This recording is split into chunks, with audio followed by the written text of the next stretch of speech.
27 ዓመት በሙሉ ቲፒኤልኤፍ ይህንን አገር ሲመራ ትግሬን አገር ሲመራ ያልቀየሩ ያልሰራውን አዲስ አበባ አሁን ተሰርቷል። ኢየሱስ ዳግም እስኪመጣ ድረስ ኢትዮጵያን የሚመራት ኦሮሞ ነው ብለሃል ብያለሁ። ምን ማለት ነው? የሰከረ ሰው አሁን ምን እንደሚያወራ ያውቃል? በፍጹም አንተ ሰክረህ አታውቅም?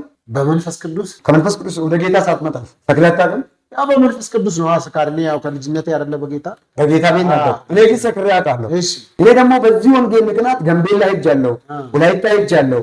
ያልኩት ትግራይን ብቻ ነው ያልኩት። ትግራይን ደግሞ ቅርብ ጊዜ ወንጌል ይጠቀልላታል እንሄዳለን፣ ቸርች ፕላን ታደርጋለህ። አሜን። በፊት አዲስ አበባ ውስጥ ያልነበረችው ሌላ አገር ተሰርታ መጣ የተተከለች አዲስ አበባ እየመሰለኝ ነው። እንዴ ምን እንዴት ትላለህ? ትናንት ማቆ ፎቆች በሙሉ ጠፉብኝ፣ ሰፈር ሁሉ ጠፋብኝ። ብልጽግናንም እንድንደግፍ የሚያደርገን ወንጌል ነው። አዳም እኮ በለጸገች ገነት ውስጥ እኮ ነው እግዚአብሔር ያስቀመጠው።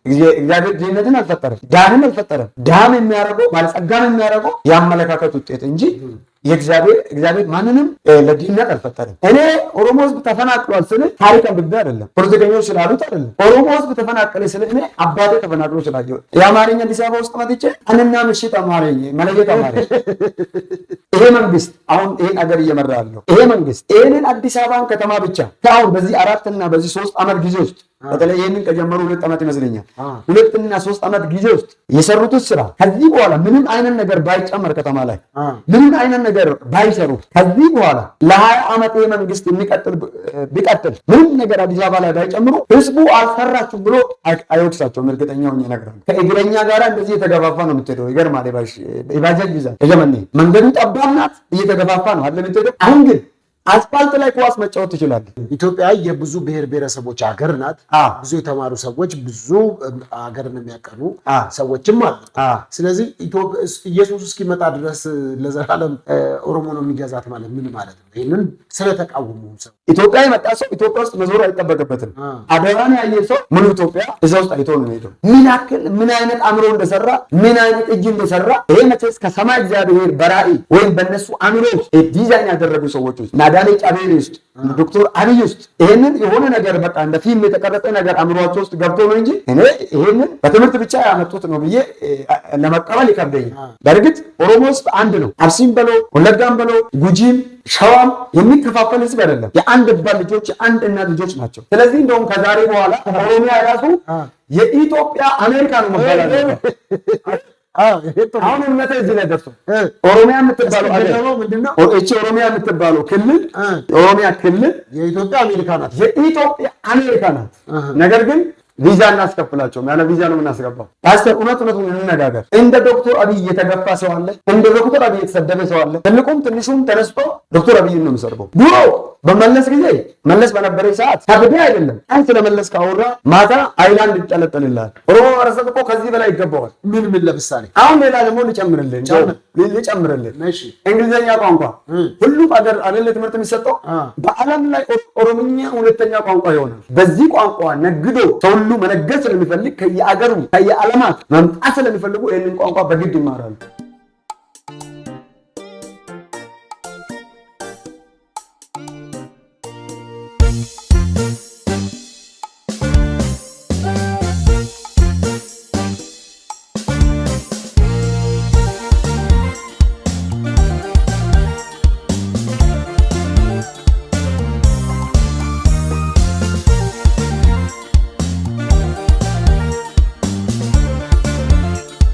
ሰላም ውድ ተመልካቾቼ እንደምን አላችሁ? እንዴት ቆይታችኋል? በመላው ዓለም የምትገኙ ኢትዮጵያውያን፣ ኤርትራውያን እንዲሁም ይህን ቋንቋ የምናገረውን የምትሰሙ እንዲሁም በአስተርጓሚ የምትሰሙ ሰዎች እንዳላችሁ ሰምቻለሁኝና ስለምትከታተሉኝ በጣም አመሰግናለሁ። ይህ ዲቫይን ሾው ነው።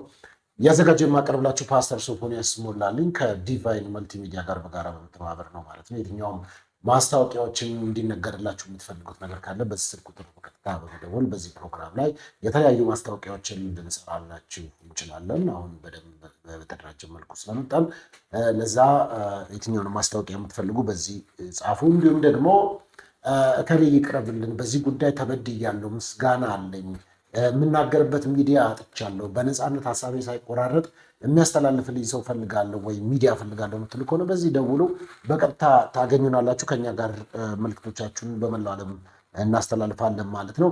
እንደተለመደው ዛሬ እንግዳ ይዤላችሁ መጥቻለሁኝ። ነቢይ ወገኔ ይባላል። የእግዚአብሔር ታላቅነት መገለጫ ቤተክርስቲያን ነው መጣው። እሱን እንግዳ አድርጌ ጋብዤላችኋለሁ። ነቢይ ወገኔ እንዴት ነህ? ሰላም፣ እግዚአብሔር ይመስገን። ሁሉ መልካም ነው። በገነገር ብትኔ ነው በገነጋ ነድ አከም ጅርቶ ገለተ ጎፍታ ገሚቲ ሁንዱ ነገር ያከመቲስ ሁሉ ነገር እሰይ። እንግዲህ ነቢይን በዚህ ጋብዤላችኋለሁ። ከኔ ጋር ጥሩ ጊዜ እናሳልፋለን። ከሰሞኑ እንግዲህ በዚህ በሶሻል ሚዲያ ፕላትፎርም ወደዚህ ፕሮግራም እንድጋብዝ ካደረጉኝ ነገሮች አንዱ ከዚህ ከፖለቲካ ጋር በተያያዘ እያነሳቸውን ይስሐቅ ረጅም ዓመት አውቃለሁ በአገልግሎት እኔ መጣ ነው። በዛ ነው ብቻ እናነሳለን። እስቲ ነቢይ ወገኔ ማን ነው ብለው ለሚያነሱ ሰዎች ማነህ? ከየት ነህ? እስቲ የት ነውስ ነቢይ ተደርገህ የተሾምክበት? በምን ነው? ስሜ ነቢይ ወገኔ ጣፋ እባላለሁ። የእግዚአብሔር ጣልቃ ገብነት ዓለም አቀፍ ቤተክርስቲያን ባለራዕይና መስራች ነኝ። እንደዚሁም ደግሞ የጋር ቲቪ መስራች ነኝ እና ጌታ ኢየሱስን የተቀበልኩት ሙሉ ወንጌል ቸርች ነው። ሙሉ ወንጌል ቸርች እዛው ድነት ትምህርት ተማርኩኝ፣ እዛው ደቀ መዛሙርትም ተማርኩኝ። ወደዛ ከመምጣቴ በፊት ኦርቶዶክስ ቤተሰብ ውስጥ ነው ያደግኩት። ኦርቶዶክስ ቤተሰብ ውስጥ እያለው ታመምኩ። በጣም ስታመም አሰላ ዮሐንስ ጸበል የሚባለው ወስዱኝ። እዛ አሰላ እንደምታውቀው በጣም ብርዱ ከባድ ነው። በዛ ላይ ውሃው ደግሞ ይበርዳል እና ጫካ ውስጥ ነው። ምናልባት አሁን ረስቻለሁ፣ 20 ዓመት አካባቢ ይሆነኛል። እንደ ቆትቻ የሚባል ያውቃሉ ይህን ሚዲያ የሚመለከቱ ሰዎች። እና ጫካ ውስጥ በጣም እዛ ጸበል ወሰዱኝ። ጸበል ወስዶኝ በሽታው እንደውም ባሰብኝ። ጸበል ገብተህ ጭራሽ ባሰብኝ እና ሞሎክሴ ቄሱ የሚያጠምቀው ሰውዬ ጎማ ከመነዳሪ አለ አይደል? እሱን ለብሷል፣ መነስጥር አድርጓል። ሰውየውን ማዩን አላውቀውም እኔ እና ረዥም መስቀል አለው። በመስቀል እንደዚህ አናት እንደዚህ ውሃ እንዲመታክ ትደረጋለህ። ከዛ በጣፍ ደግሞ ትደበደባለህ። ጸበል ውስጥ ትደበደባለህ። እዛ ገብቶ የማይጮህ የለም። አጋንንትም ይኖርህ አይኖርህ፣ አንደኛ ውሃ ቅዝቃዜ አለ፣ ሁለተኛ ደግሞ የምትገረፍበት እንትኑ ያሳምማል፣ ትጨዋለህ። ብርዱ ከባድ ነው። እዛ ላይ ተገረፍኩኝ። ልጅ ነኝ፣ አማርኛ አልችልም። ተወኝ አባባ እንዳልል እንኳን አማርኛውን አልችልም። ማያትና መጮህ ብቻ ነው። እዛ ላይ የለበሰው ያስፈራል። እንደውም ዘንዶ ሁላ ነው ያን ጊዜ መሰለኝ ቴሌቪዥን ላይ አይቻለሁ። ዘንዶ ጥቁር ነው፣ ከመነዛሪም ጥቁር ነው። ማን እንደሚገርፈኝም እኔ አላውቅም። እና እንደውም በሽታ ባሰብኝ፣ ብስብኝ ይሞታል ብሎ ወደ ቤት ይዞኝ ገቡ። ስንት ጊዜ ቆየህ እዛ ቦታ ላይ? ከ15 ቀን በላይ። 15 ቀን በላይ? እሺ፣ ከ15 ቀን በላይ። እዚያ በጣም የሚሞቱ ብዙ ነው። ሞቱ ሬሳቸው የሚወጣ ብዙ ነው። 15 ቀን በላይ እዛ ቆየሁ። ከ15 ቀን በኋላ ወንድሜ በጌታ አይደለም ኦርቶዶክስ ነው። ታላቅ ወንድማችን ተስፋዬ ጣፋ ይባላል። አሁን ሞቷል። እሱ ከ15 ቀን በኋላ ይዞኝ ወደ አሳሳ ሄደ። እኔ ያደኩበት አሳሳ ነው። አሳሳ ሄደ። አሳሳ ሄጄ አንድ ወንጌላዊ ስለ ጌታ ኢየሱስ ነገረኝ። መጥቶ በሚተኛበት ቦታ መጥቶ ነገረኝ። ሰደብኩት፣ በጣም ሰደብኩት። እንዳልመጣ ተኝቻለሁ፣ ግን በጣም አቋሸሽኩት፣ ሰደብኩት። ይሄ በጣም ብዙ ነገር አልኩት። በታመምክበት ነው መጥቶ የሚነግርህ? ጎረቤት ነው፣ መታመሜ ሰምቷል። መጥቶ ጌታ ኢየሱስ ይወድሃል፣ ሞቶልሃል፣ ለአንተ ተሰቅለዋል፣ በቃ መዳን በሌላ በማንም የለም ብሎ በኦሮምኛ ነው እሱ የሚያወራል። ጎፍታ ኢየሱስ ሲጃለታ ሲዱ ኤጅራ ከራፈይና ቶቆ እንስ ኢየሱስ ክርስቶስ ጀዳማ ብሎ ይነግረኛል። እና በተኛውበት ቦታ ሰደብኩት። ከሰደብኩት በኋላ መልሶ የሚሰርበኝ መሰለኝ፣ መልሶ የሚመታኝም መሰለኝ። እኔና እሱ ብቻ ነን፣ ማንም አጠገባችን አልነበረም። ከዛ በኋላ ጌታ ኢየሱስ ይባርክህ፣ ጌታ ይወድሃል፣ እኔም ዛሬም ነገም እወድሃለሁ ብሎ ወጣ። እሱ ከወጣ በኋላ በዛውኑ ምሽት አንድ ክላስ ውስጥ ነው የሚተኛው። አይቼ ማላቆ ነገር አየሁ። ምንድነው ማው? ከዛ በፊት እኔ ጌታ ኢየሱስ ተገልጦልኝ ሰው ስልም ሰምቼ አላውቅም። እኛ አካባቢ ጴንጤ የለም እና እኔ በሚተኛበት ቤት ውስጥ በጣም ረዥም ነው የለበሰው ልብስ፣ ሰውነቱ አይታይም፣ ፊቱ እንደ ፀሐይ ያበራል። በጣም በሚገርም ሁኔታ እኔም በሚተኛበት ቤት ውስጥ ገብቶ ከዛ ቀኝ እጄን ያዘ። ቀኝ እጄን ይዞ እኔ ኢየሱስ ነኝ፣ ለአንተ ነው የሞትኩት፣ ለአንተ ነው የተገረፍኩት፣ ወድሃለሁ፣ በእጄ እጄን ይዣለሁ፣ ማንም ከኔ እጅ አውጣም፣ አንተ የኔ ነህ፣ ታገለግለኛለህ ብሎ ካጠገቤ ሄደ። በምንኛ ነው እንደዛ የሚልህ? በህልሜ እኮ። በምንድን ነው? በአማርኛ ነው የሚያወራ? በኦሮምኛ ነው? እና ኢየሱስ እኮ የሁሉ ቋንቋ ባለቤት እኮ ነው እኮ። በምንኛ ያወራ ነው? በኦሮምኛ። ምክንያቱም አንተ አማርኛ በወቅቱ ስለማትችል አልችልም። በምንኛ ያወራ? እኔ በኦሮምኛ ለአንተ ነው። አሁን በአማርኛ ያወራል። ኢየሱስ እንዴት ነው ያለ? በወቅቱ በኦሮምኛ እንዴት ነው ያለ? በኦሮምኛ ነው ያወራኝ። በኦሮምኛ ኢየሱስ አኒ ሲዳን ነራ እሺ ሲብራራ ፈነጅራ ሲብኤራ አኒ ኢየሱስ ይዳ ሲንጃለጣ አተ ሙጫቆዳ አርከኮ ምርጋቲ ስቀቤራ አርከ ከነራ ኤኙሌ ሲባሱ እንደለው ኤኙሌ ረከኮ ከሰ ሲባሱ እንደለው አተ ነተጃጅልተ ሙጫቆዳ ማለት ምን ማለት ነው? በአማርኛ ተርጉሞ በአማርኛ እኔ እወድሃለሁ፣ ለአንተ ነው የሞትኩት፣ ለአንተ ተሰቅያለሁ፣ ኢየሱስ ነኝ እኔ እና በቀኝ እጄ እጅን ይዣለሁ፣ ቀኝ እጅን ይዣለሁ እና ከዚህ እጅ አንተን ማንም አወጣ፣ በሕይወት ዘመን ሁሉ እኔን ታገለግለኛለህ፣ መርጫለሁ፣ አንተ እኔ ነህ አለኝ። እሺ ይሄንን ብሎ ከዛ በኋላ ነቃሁት። እኔ ከህልሜ ሄደ እሱ፣ እኔ ነቃሁት ከህልሜ። ከህልሜ ብንንስል ላብ በላብ አድርጎኛል። ያልልኩት ሆስፒታል የለም፣ ያልልኩት ጸበል የለም። በጣም ብዙ ቦታ ወስዶኝ ሄዷል። ዋጋ ከፍያለሁ። የኔ በሽታ አይገኝም። ያስለኛል፣ ይጥለኛል፣ ያስለኛል፣ ይጥለኛል። ሌሊት መተኛት አልችልም፣ ምግብ መብላት አልችልም። ስጋዬ አልቋል። ከዛ በኋላ ልክ ኢየሱስ ከሄደ በኋላ ባናንኩት ከእንቅልፌ ብንንስል ላብ በላቦኛለሁ። ልክ ሻወር ገብተህ ስትወጣ ውሃ ከአንተ ላይ እንደምንጠባጠብ እንደዛው የለበስኩት ልብስ በሙሉ እንደዚህ ብታጨምቀው ውሃ ያወጣል። ላቦኛለሁ። ብድግ ስል ፓስተሬ ብድግ ስል በሽታ የሚባል ላይ አልነበረም። እንዴ ተነሳህ? በቃ በሽታ የሚባል ላይ አልነበረም። ተነሳሁት።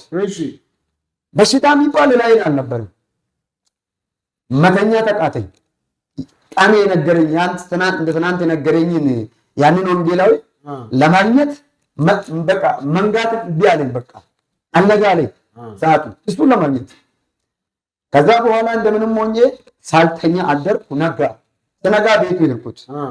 ቤቱ ሄጄ ምንድን ያልከኝ ትናንትና አልኩት። ነገረኝ። አሁንም በኦሮምኛ ጌታ ጎፍታ ኢየሱስ ሲጃለታ ጎፍታ ኢየሱስ ሲጀዴ ዳነም ሲጀዴ ደራፈሜ ሲጃለታ ጭቡ ከብራዩ ብሊሰ ከበው ደንዴሱ ኢየሱስን አንጀደ። ታዲያ ግን እሱ አንተ ስትሄድ ትናንትና ታመህ የነበረ ሰውዬ ጠዋት ተነስተህ እየተራመድክ ስትሄድ አልደነገጠም? በጣም ደነገጠ። ምንድነው የማው ነገር አለ። ምንድነው የማው ነገር አለ። አሞኛ ስትል አልነበረም ወይ? 15 ቀን ጸበል ቦታ አልነበርክም ወይ? ምግብ አትበላም? ትናንት እንኳን እኔ ሳናገር አልጋ ላይ ነኝ። ምንድነው እኮ ምናምን አለ። እሱ እንደውም ተናድጄ ሊመጣ ምናምን ሊሰድብኝ ሁሉ መስሎታል። ደንግጧል። ሚስቱም ደንግጣለች። ያውቃሉ እኔ ሞት እየተጠበቀ ነው። ከዛ በኋላ አይ ትናንት ምሽት ህልም አየሁ። እኔ በሚተኛበት ክላስ ውስጥ ገብቶ ሰውነቱ ሙሉ በሙሉ ረጅም በሚያምር ልብስ ለብሷል። ፊቱ እንደ ፀሐይ ያበራል እና እጆቹ በጣም ወፍራሞች ናቸው። በቀኝ እጁ እጄን ይዞ ወድሃለሁ፣ እኔ ነኝ ለአንተ ሞትኩ እና አንተ የኔ ነኝ፣ ማንም ከዚህ እጅ አያወጣም፣ ታገለግለኛለህ፣ እኔ ኢየሱስ ነኝ፣ ተከተለኝ ብሎኛል ብዬ ነገርኩት። እና አሁን ምን አስበህ ነው የመጣህ አለኝ። ምንድን ነው ለምን መጣህ አሁን አለኝ። አሁን አንተ የምትለውን ኢየሱስን መቀበል አለብኝ አልኩት። ይሄ ኢየሱስን መቀበል አለብኝ አልኩት። እሺ ና ተንበርከካለኝ። ቤቱ አስገባኝ። ከሚስቱ ጋር ጸለውልኝ፣ ንስሐ ገባው፣ ጌታ ኢየሱስን ተቀበልኩ እና ከዛ ደግሞ እሱ ለሌላ ወንጌላዊ ደግሞ ድህነት እንዲያስተምረኝ ወንጌላዊ ሻምበል ገመቹ ይባላል። እግዚአብሔር ባርኮ በጣም በዚህ አጋጣሚ እና ቤተሰቦች እኔ በጌታ እንደሆንኩ ደግሞ ሲሰሙ ከቤት አባረሩኝ። አንተ ቤተሰቦች እሺ አባረሩኝ። ዳንክላቸው አይደል እንዴ? ዳንኩ። ከዳንኩ በኋላ ጌታን ተቀበልኩ። ከተቀበልኩ በኋላ በጌታ መሆኔ ሰሙ፣ ጴንጤ መሆኔ ሰሙ። ተብቄ ነበረ እኔ እና በጌታ መሆኔ ልክ ከሰሙ በኋላ ወይን ይሄንን የምጠራውን በስንዴ ገባ በሰርባሌ ገባ ወይን እሱን ተው ወይን ከዚህ ቤት ይዘውጣ ወደ ልጆቼ ታላቅ ወንድሜ ነው ወደ ልጆቼ ወደ ሚስቴም ሳታስተላልፍ ቤት ልቀቃለኝ። እሺ ወንድሜን እንደምንም ስለምኖ ትንሽ እሱ ተረጋጋ። እሺ ባለቤቱ ደግሞ ወደዚህ ወደ ሰላሌ አይነት የሰላሌ አይነት ሰው ናቸው። አቃጫዋለ ኃይለኞች ናቸው። ሽመል አንዴ ካነሱ በቃ 50 ሰው ነው የሚያስገቡት። በቃ ሽመል ይዛብኝ መጣች። ከቤት አባረረችኝ። ልብሱን በአጥር ላይ ወረወረች። ልብሱን ወረወረች። ወንድሜ በጣም ሀብታም ነው፣ ይነግዳል። ከብቶች ፈረንጅ ይነግዳል፣ ላሞች ይነግዳል። በጣም ትልቅ ባለሀብት ነው፣ ንብረት አለው እና ቤተሰቦችን ድሃ አልነበሩም። ይህን አክል ችግረኛ አይደለንም፣ ግን አንድም ቀርቦኝ አላውቅም። ከዛ በኋላ ከቤት አስወጡኝ፣ ልብሱን ወረወሩ፣ ወጣው። ቤት የነበረኝ ቤተሰብ የነበረኝ ሰውዬ ጎዳና ተዳዳሪ ሆንኩ። 1-2-3 ቀን እየለመንኩ ጓደኞች ጋር አደርኩ። ከዛ በኋላ ይሄንን እኔ ውጪ ማደሬን በጌታ መሰደዴን አይቶ አንድ ክርስቲያን ወደ እሱ አስጠጋኝና አንድ ክላስ ሰጠኝ። እዛ ክላስ ላይ እየተኛው እየተማር ውሃ ጥምቀት ወሰድኩት። እዛው ቸርች ደግሞ ደቀ መዛሙርት ተማርኩ። እዛው ቸርች እንደገና አገልግሎት ትምህርት ጀመርኩ። እዛ ቸርች ደግሞ መጽሐፍ ቅዱስ ደሰሳ የሚባል ነገር አለ። መጽሐፍ ቅዱስ ጥናት እዛው ቸርች ጀመርኩኝ። እዛው በእንደዛው እያለሁ አገልግሎት እዛው በኳይር በጸሎት ጋድ 4ኛ ጸሎት ጋድ የሚባል በጣም በቃ ብርቱ የሆነ ጸሎት ጋድ እና ቸርች ሙሉ ወንጌል አሳሳ ሙሉ ወንጌል እና ቸርች እዛ ውስጥ ገባሁ። እዛው እያገለገልኩ ኳይርም እዛው እያገለገልኩ እዛ አደኩት። እዛ ካደኩኝ በኋላ 1997 ነው ወደ ጌታ የመጣሁት በምርጫ ሰዓት እና 2008 አካባቢ ደግሞ እግዚአብሔር አምላክ ይመስገን ወደ ሻሸመኔ እንደገና ደግሞ ወደ ሻሸመኔ ገባሁ። በጣም ረጅም ህዝቡ ቁጥር የማይታይ ህዝብ ከሻሸመኔ ከተማ እኔን ተከትሎኝ ሸክም ወገባቸው ላይ እዚህ የጎበጡ ሰዎች፣ ሸክም የተሸከሙ፣ ሀዘን የለበሱ፣ የሚታመሙ ሰዎች እና ቁጥራቸው የማይታይ እና ተከትሎኝ እኔ መራቸዋለሁ። ተከትሎኝ ሲወጡ አየሁ። ከዛ አንድ አይቼ የማላውቀው ሰው መጥቶ 2 ባትሪ ይሰጠኛል። ይህንን ህዝብ የምትመራበት ነው አለኝ። ይሄ ባትሪ ላይ እሱም ያበራል። ወደ ሻሸመኔ ስገባ በህልም ያየው አልቆየው። ይህንን ህልም ለአንድ ለእግዚአብሔር ሰው ነቢይ ገቢ ጉታማ ነገርኩት። ከዛ በኋላ እሱ አጋጣሚ ደግሞ ከኔ በፊት አስቀድሞ 15 ቀን 1 ወር እንደዚህ የሚሆን ከኔ ቀድሞ ሻሸመኔ ገብቷል። ተነግሮ በቃ ስራም እዚህ መስራት ትችላለህ፣ እዚህ ማገልገል አብረን እናገለግላለን፣ እኔ ቸርች መጀመር ፈልጋለሁ ብሎ አለኝ። 2008 አካባቢ ደግሞ ወደ ሻሸመኔ ገባሁ። ወደ ሻሸመኔ ከመግባቴ በፊት ደግሞ ኦሮምኛ ሙሉ ወንጌል የሚባል አለ እና ቸርች ላይ ነው ጌታን ተቀበልኩ ብያለሁ። ያ እና ቸርች ላይ በአማርኛ ነው አገልግሎት የሚሰጡት። መሀል ከተማ ደግሞ የሚባል አለ ኦሮምኛ ሙሉ ወንጌል። ከገጠር የመጡ አማርኛ የማይሰሙ በዚህ ቋንቋ የሚቸገሩ ልጆች ለምን በቋንቋ እናገለግልም ብሎ ቸርቹን ጀመሩ እና ይቸገር ነበር። እኔም እዛ አምልኮ ፕሮግራም በቃ ቁጭ በሉ ካለ እኔ ቆማለሁ። አልችልም እና ያልተጠመቃችሁና የጌታን እራት መውሰድ ያልፈለጋችሁ ሰዎች ውጡ ተብሎ አልተጠመቁም። የጌታ እራት ምን እንደሆነ አላውቅም። እኔ ግን አማርኛውን አልሰማሁም። ዝም ብዬ ወስጃለሁ። ዳቦኑ መጥቶ በአማርኛ ውጣ ስባለም ዝም ብዬ ቁጭ አለ። ከዛ በኋላ ወሰድኩት። ከዛ በኋላ ቋንቋው ከገባኝ በኋላ ከተማርኩ በኋላ ከተጠመቅኩ በኋላ ነው የገባኝ እና ቋንቋ ሲቸገር ስለነበረ ይሄኛው ቸርች ሲጀመር ኦሮምኛ ሙሉ ወንጌል ገባሁ። ኦሮምኛ ሙሉ ወንጌል ሲገባ ደግሞ በኦሮምኛ እንዴት ይመለካል ሽፍታዎች ገብተዋል ብሎ እንግዲህ ታውቃለህ መለስ በነበረ ሰዓት እና ከጫካ ሽፍታ ገብተዋል እና ሸኔ ገብተዋል ተብሎ እስር ቤት ሰብስቦ አስገቡን። አንተም ገባሁ እኔም ከነሱ ጋር ከኔ በፊት የገቡም አሉ፣ እኛም ገባ። ከዛ በኋላ አንድ ኮማንደር አጋጣሚ ሆኖ ሰውዬ በጌታ አይደለም በጣም ግን ይሄ ማለት ይወዳል። በቃ ሰው በኦሮምኛ በቋንቋው ሲሰጥ ሰውዬ ይወዳል። ኦርቶዶክስ ነው ሰውዬው። ከዛ ፓስተሩ ጠራና ያሳሰረ ሰውዬ ጠራና ምንድን ነው የምታወራ አለው። አይ ሽፍታ ነው ብለን ያስገባቸው እነዚህ ልጆች ደግሞ እኛ በኦሮምኛ ነው እያመለክን ያለ ነው፣ አማርኛ ስለማንችል በኦሮምኛ ጀመርን። ምን ወንጀል ሰርቶ ነው ያሳሰርካቸው አለ። ከዛ በኋላ አይ እኛ ሰምተን አናውቅም እስከዛሬ የለም እንደዚህ አይነት ቸርች የለም ብሎ ተናገረ። አስር ነበረ ትልቅ ሰው ነህ፣ አላስርህም፣ አንተ ንድ ልጆቹን ከዚህ በኋላ እንዳትናገር፣ ሰው በፈለገ ቋንቋ ማምለክ መብቱ ነው።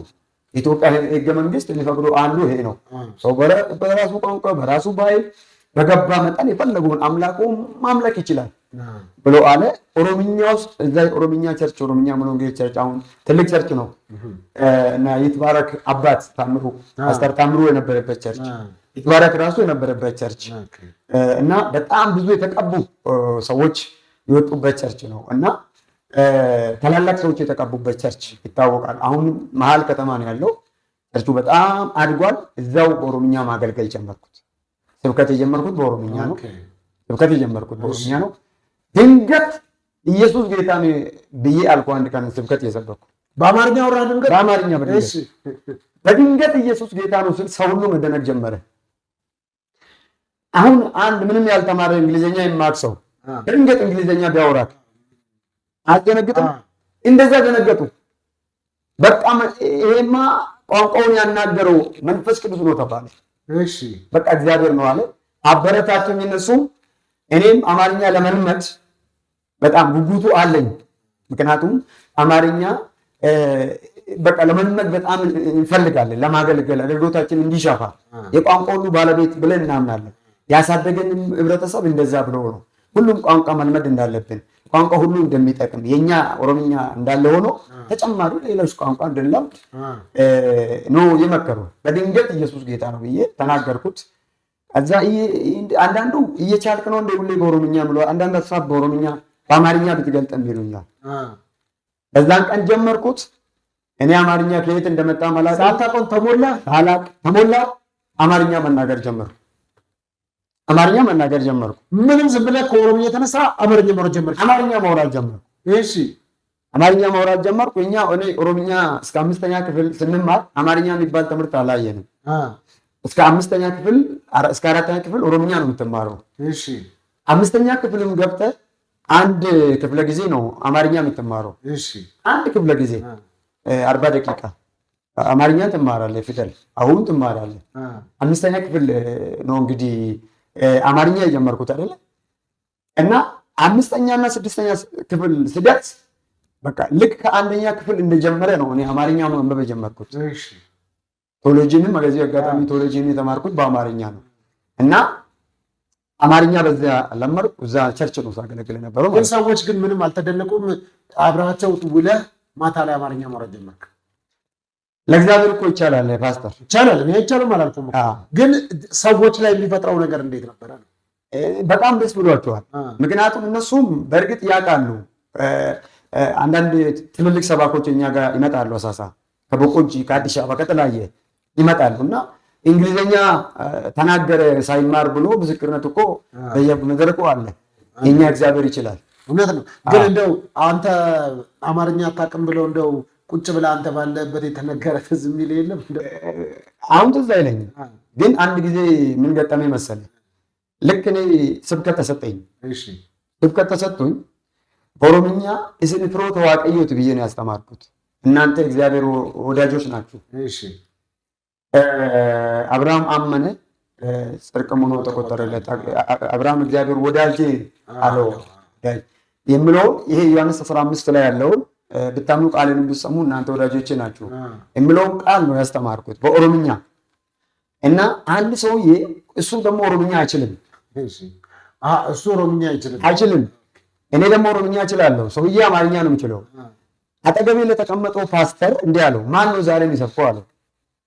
እንግዳ መጥቷል። ያን ቀን ደግሞ ኦሮምኛ ሙሉ እንደ ቸርቹ ሙሉ ነው። ማን ነው ዛሬ የሚሰብከው አለው። እና ንግድም እየሰራው ነው ማገለግለው። ንግድም ሰራለሁ፣ ኮንትሮባንድ ቦንዳ ሰራለሁ፣ ከግንድ ባሌ ሮቤ አዳባ ሰራለሁ። በመርከብ ውሃ ላይ ዋቢ የሚባል ወዝ አለ፣ ትልቅ ወዝ። አልተማርክም ስለሱ? አልተነገርም? ታሪኩን አልሰማም? ዋቢ ወዝ ባህር ነው። እዛ ላይ በመርከብ ሁሉ ይሄን ነው የነገር ነው ፌዴራል ሽሽት እና ከግንዲር ከባሌ ሮቤ ከገፋርሳ ከሚባል ጎሮ ከሚባል ሄደሮ ከሚባል አዳባ ዱዱላ እዛ እያረድን ነው ወደ አሳሳ የምናስገባው። ካሳ ደግሞ ሸጥና የተረፈውን ወደ ሸሸመኔ ወደዚህ ወደ አዳማ ተለያየ የምናመጣ የነበረው እና ያን ጊዜ ንግድ ውስጥ ነበርኩ እኔ ለመባረክ በጣም ብዙ ነገር አደርጋለሁ። ጌታን የተቀበልኩ ቸርች ቀን ደግሞ የመጣ ነቢይ ትንቢት ነግሮኝ ነበረ። የነገረኝ ትንቢት ምንድን ነው መሰለህ ያለኝ? አንደኛ ነቢይ ትሆናለህ አለኝ። ነቢይ ትሆናለህ፣ ይህን ዓለም ትዞራለህ፣ ይህን ወንጌል ተሸክመህ ትዞራለህ፣ ለዚህ ወንጌል ትደበደባለህ፣ ለዚህ ወንጌል ትሰደባለህ፣ ትራባለህ። የአንተ ሀብት ያለው በዚህ ወንጌል ውስጥ ነው አለኝ። አንድ በል። ሁለተኛ ደረጃ እግዚአብሔር በጣም ይባርካል፣ ኢንቨስተር ትሆናለህ አለኝ። ሀብታም ትሆናለህ አለኝ። ሁለት ሰማሁ ይሄንንም። ሶስተኛ በአራት ወንድ ልጆች እግዚአብሔር ይባርካል አለኝ። በአራት ወንድ ልጆች ይባርካል አለኝ። ከዛ እኔ ሀብታም ለመሆን ያን ጊዜ ያ ትንቢት አእምሮ ውስጥ ስለነበረ ኢንቨስተር ለመሆን ሀብታም ለመሆን ያንን ትናንትና ጌታን ተቀብዬ ከቤት ያሳደደኝ ቤተሰቦችን ሀብታም ሆኜ እነሱን ተመልሼ በርዳት እና ኢየሱስ ከትባ እንደሚያነሳ ማሳየት ጥማት ነበረ እና እነግዳለሁ። እየነገርኩ ግን ይልማለሁ። ተልባጂ የሰራው አቲ በሻሻ ገቲርካሻ አተማኔ ገባምባኔ እያልኩ ለአንተ አይገባም አይደለ? ምንድን ነው የሳን ይመስልክ እና እንደዚህ ብዬ እያልኩ ድንገት አጋንንት ይወርቃል። እኔ በምሰራበት ቦታ ቦንዳ እየሸጥኩ አጋንንት ይወርቃል። እንግዲህ እውቀቱም የለም ጮና ውጣ ይህንን እውቀቱም አልተማርንም። ያው ታውቃለህ እና ቸርች ውስጥ ያደግነው በእርግጥ ሙሉ ወንጌል በመንፈስ ቅዱስ እንቅስቃሴ በደንብ ነው የምትተዳደርበት። አንዱ ይሄ ነው። አልፎ አልፎ ኮንፈረንስ ጊዜ ይጮሃል አጋንንት። ኮንፈረንስ ጊዜ ይጮሃል። የሆነ ጾም ጸሎት ገብቶ ሆነ ነገር ጊዜ የሚጮህ እንጂ አሁን እንዳሁኑ በየፕሮግራሙ አጋንንት አይለፈልም። እና ቦንዳ እየነገርኩ ድንገት ይወርቃል አጋንንት። እዛው የተፈራፈረ ያክል አዋራ ላይ ተንከባሎ ይሄዳል። ውጣም አልለው ጾም ሳልለው ይሄዳል። ያን ጊዜ ነው የሚጥል በሽታ ነው ይላሉ። አንዳንድ ጊዜ ነው ድግም ተሰርቶ መጥቶ ነው እንደዚህ መሆኑት ይላሉ። አልገባኝም። አንዳንድ ጊዜ ደግሞ አጠገቤ የተቀመጠው ሰውዬ ታሪኩን ይነግረኛል። መንፈስ ቅዱስ አጠገቤ የተቀመጠ ሰውዬ ታሪኩን ይነግረኛል። አንድ ጊዜ ማስታወሶ ከአዳባ የመጣው ዕቃ በጋሪ ተጭኖ እኔ ከአዳባ የመጣ አጠገቤ የተቀመጠ ሰውዬ ጌታ ሁለት ሚስት እንዳለው ነገረኝ። ሰውየው ሙስሊም ነው። ሁለት ሚስት እንዳለው ነገረኝ ጌታ እና 13 ልጆች እንዳለው ነገረኝ። እና ሰውዬ ደግሞ በጣም ትልቅ በሽታ እንዳለበት ጌታ አወራኝ። ነገርኩት። አስተፍርላህ ሸይጣን ረጂን አለ። እኔ አረብኛውን አልችልም፣ እየተቃወመኝ ይመስለኛል። ማን ነገር ያለኝ እብሲኒ ከና እሰነቤታ አለኝ። ደንግጦ አይ እኔ ውስጤ መጣ ነው። እኔ ጴንጤ ነኝ፣ እኔ በጌታ ነኝ። ውስጤ መጣ ግን ጌታ ይወዳል፣ ኢየሱስ ይወዳል፣ ይፈውሳል። በቃ ይሄ ይወዳል የሚለው ተወይና ይፈውሳል የሚለው ሲያዛት እሷን በጣም እሱ ጥያቄ እሱ ስለሆነ በጣም ይቆርመኛል። ያለኩበት ሆስፒታል የለም አለኝ ሰውየው ማለት ነው። እና መንፈስ ቅዱስ እንደዚህ ነው ያለማመደኝ። እኔ እየነገርኩኝ ያለማመደኝ። እርሻም ሰራ ነበረ። እርሻ ሰፈር ነው ያለማመደኝ። በተኛውበት መጥቶ ያወራኛል። በተኛውበት መጥቶ ያወራኝ ነበር የጌታ መንፈስ። እና ሙሉንጌል ቸርች እያለሁና ወደ መጀመሪያ ሐሳቤን ስመለስ በኦሮምኛ በሚሰብክበት ሰዓት ይሄ በአማርኛ የሚሰማው ሰውዬ ማን ነው ዛሬ የሚያገለግለው ይላል። እንግዳ መጥቷል ከተለያየ ሀገር። እሱ ጓደኞቹ መጥቷል ቸርቹን ሰፖርት የሚያደርጉ። ከዛ ዛሬ የሚያገለግለው ወንድማችን ወገኔ ነው ይለዋል። ከዛ በኋላ ወገኔ ነው ስሎ በቃ ለምን ቸርቹን አዘጉም እንዴ ለሱ ትሰጣለህ? አማርኛ አይችልም ምናምን አለ። በጣም ተሰማኝ። በወቅቱ ልብ የተሰበረ። ከዛ በኋላ እየሰማው ዝቅ ብዬ እየጸለኩኝ አንድ ዝማሬ ያነባ ጀባ ኢየሱስን ቀባ የሚል ዝማሬ ዘመርኩት። ከዛ ሰዓቱ ደረሰ። ያው ፓስተር ፍሬ ሰባጊ ስትሆን መቼስ አሰሬ ነው ውጭ የምትወጣው፣ አፊ ደርቃለ ሰሬ ነው የምትጠጣው፣ መድረክ ትዞራለህ፣ ሁሉ ነገር ይጠፋብሃል። እና ከዛ በኋላ መድረክ ተሰጠኝ። ሰዓቱ ደርሶ ሲሰጠኝ ይሄ ዝማሬ ሲዘምር ለምን ሰጣችሁት ለወገኔ ያለ ሰውዬ ወንበር ስር ገባ። መንፈስ ቅዱስ ወስዶ ወንበር ስር ከተተው። ያን ቀን ያገለገልኩት አገልግሎት የማረሳ አገልግሎት። በየሳምንቱ ፕሮግራም ለኔ መውጣት ጀመረ። በየጊዜው አገልግል መባል ተጀመረ። እዛው ጥሪ እንዳለብኝ ቤተክርስቲያን አወቀች። ጥሪ እንዳለብኝ እንኳን ቢያቁም እነሱ ወደ ሙሉ ጊዜ አገልጋይነት እንዲህ አልገፋፉኝም። በቃ መሪ ነበርኩ፣ የቸርች መሪ። ገንዘብ በመያዝ 3 ዓመት አገልግያለሁ።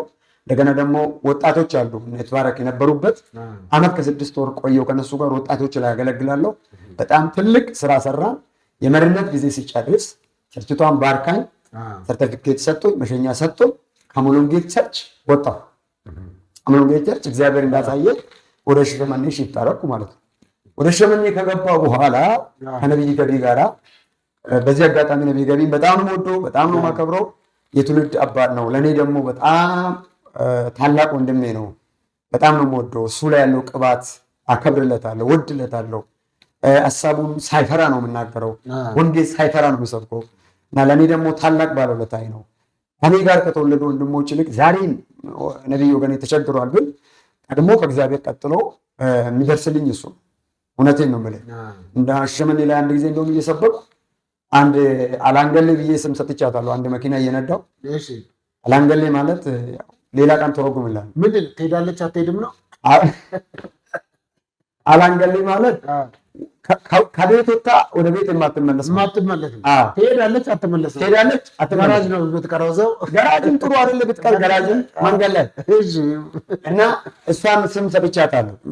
እና ይሄ ብቻ አይደለም፣ አንዳንድ ሰዎች እንደውም ቤቢ ብለዋታል። እኔ ጓደኛ አንድ አማኑኤል የሚባል ወንድሜ ቤቢ አላት። ያው ያንተ መኪና አንዳጅም ቦታ አትድመር ቤቢ አላት። እና እንደምንም አድርጌ ከእጄ እንድትወጣ ደግሞ ለመሸጥ ሲሄድ የአቃቤ ሕግ ቢሮ በር ላይ ቆማ ልክ እንደ ፍል ውሃ አላች መኪናዋ ልሸጥ። ከዛ ደግሞ አቃቤ ሕጎቹ ውጭ ወጥቶ አይቷት ፍል ውሃ አላት። ፍል ውሃ አላት ፓስተር ሞቢል የሚባል ሰፈር 30 ሊትር ጨምሬበት ሎክ የሚባል ነብይ ገቢ ቸርች አይተሃል? አይቼዋለሁ። ሞቢል ማለት ሐዋሳ መውጫ አይደለም፣ መሀል አካባቢ ነው ያለው፣ ወደ ወላይታ መዞራ አካባቢ። እዛ 30 ሊትር ሞልቼለት ከውስጥ ይድፋ ለሌላ ሰው እየቀዳ የሚሰጥ ሰው እዛ ውስጥ ይኖር አላውቅም። አለቀ። በጣም በቃ 10 እና ወደ 15 ሊትር ነው ውስጥ የሚፈረው። ምንድን ነች እቺ መኪና? እኔ አላውቅም ስሙን። ቤቢ ብያታ እኔ አላንገሌ ብያታለሁ። ስሙ አላንገሌ ነው። እና ይሄ ብቻ አይደለም፣ ገራጅ 6000 አሰርቼ እስክትወጣ ድረስ በቃ የታደሰ ነው መስለኝ ይሄዳል። ነብያችን እስክትወጣ ድረስ ከገራጅ ወጥቶ አስፋልት ላይ ከደረሰች ትቆማለች። የቀኝ ግራ ጎማ ሰርቼ ከሆነ የግራው ደግሞ ተነፈሰ፣ የግራ ደግሞ ይተኛል። መተፈሱ ጥሩ አይደለ? ፓስተር ደግሞ ምንድነው የሚተባብላል? በቃ ከላው ላይ ቦታው ወጥቶ ይሮጣል። ስንት ጊዜ እግዚአብሔር ከአደጋ ታድጎኛል። እና ነብይ ገቢ ከቸርች እግዚአብሔር ይጠብቃል ብዬ ሰብኬ ወጥቼ ይገርማል። ሰብኬ ወጥቼ 31 ኪሎ ሜትር እንደሄድ መናኸራ ሻሸመኔ አዲሱ መናኸራ በር ላይ አንድ ባጃጅ እንደዚህ ዞር። ቀስ ብዬ እየነዳሁ ነው። ባለቤቴን ጭኛለሁ፣ ልጆቼን ጭኛለሁ። ቀስ ብዬ እየነዳሁ ነው። ከረባት አድርጌያለሁ። አምሮብኛል። የተገለገልነው አገልግሎት ድንቅ ነው። አጋንንት ተፈውሷል።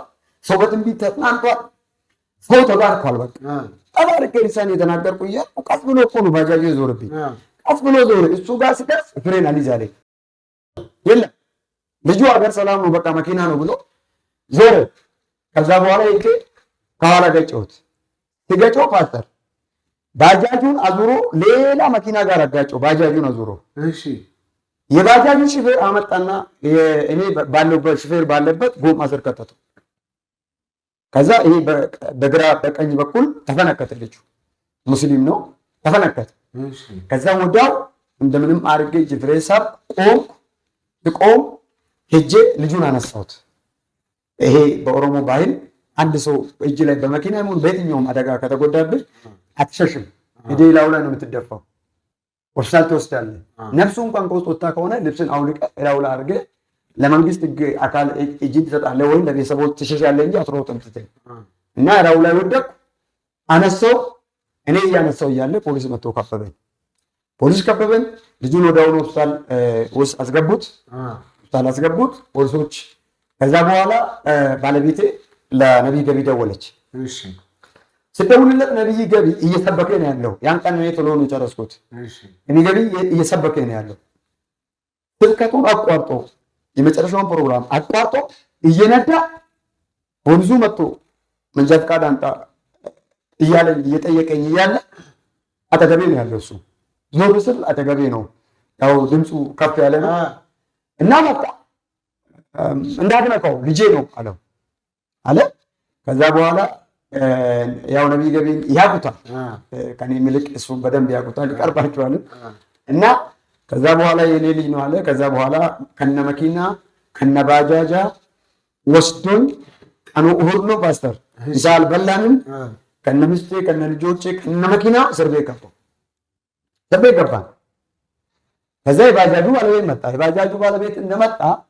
የባጃጁ ባለቤት እንደመጣ ይህንን ፓስተር አውቃለሁ፣ በጣም ምስኪን በጣም ጥሩ ሰው ነው። በቸርቹ በር ላይ ነው አልፎ የሚሄደው፣ ሰውንም አይነካም።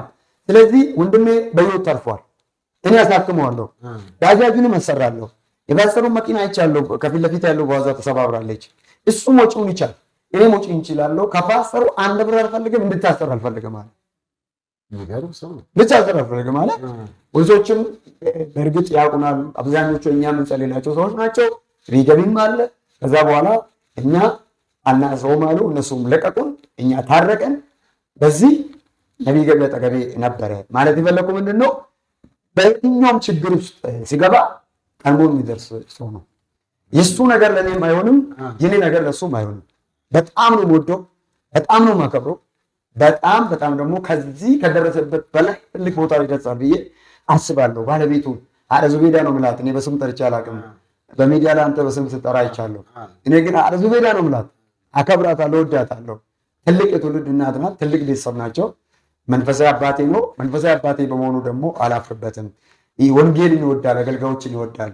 ለወንጌል ራሱን አሳልፎ ይሰጣል። ለወንጌል የኖረ ሰው ነውና የእሱ ፈለግ ነው እኔም የተከተልኩ ያለሁት። የእሱ ነው፣ እሱ ውስጥ ያለው ጸጋ ነው። ሌላይም ደግሞ እየሰራለሁ፣ በየአደባባዩ ወንጌል የሰበኩ ነው። እንግዲህ ከሰሞኑ በተለያየ የሶሻል ሚዲያ እንግዲህ ያው አንተን በነብይነት ነው የሚያውቅህ። በጣም ብዙ ሰው ያውቃል፣ ይወዳል፣ አገልግሎትን ያውቃል። እኔም አውቃለሁ ለረጅም ዓመት እንዳገለገልክና ሰሞኑ ወደ ፖለቲካ ሽፍት እያደረገ ነው። ፖለቲካ ነክ ጉዳዮች ላይ እያነሳ ነው ያለው እና ፖለቲካና ወንጌል ሰባኪነት አብሮ ሄደ። ምን አለ መሰለህ ፓስተር፣ እኔ ወደ ፖለቲካ ሽፍት እያደረኩ አይደለም። ለፖለቲካ ስራ የተቀመጡ የተማሩ ምሁር አሉ፣ ስለ ፖለቲካ የሚያውቁ ሰዎች አሉ።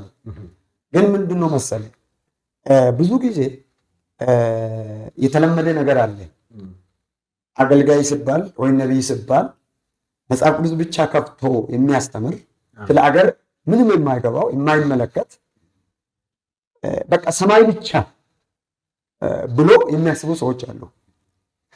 እና ለምሳሌ ነቢይ ናታን ስትወስዶ ለዳዊት ትንቢት ተናግሯል፣ ለጠቅላይ ሚኒስትሩ ትንቢት ተናግሯል። እንደገና ደግሞ ኢሳያስ ስትወስዶ ለሕዝቅያስ ትንቢት ተናግሯል። ገብቶካል? ታላላቅ ነቢያቶች ኤርምያስንም ስትወስዶ ለአገር መሪዎች ለአገር ደረጃ ትንቢት ይናገራሉ። ይሄ ማለት ግን ፖለቲካ ውስጥ ገብቷል ማለት አይደለም። ገብቶካል አይደል? ለምን መሰለህ እኔ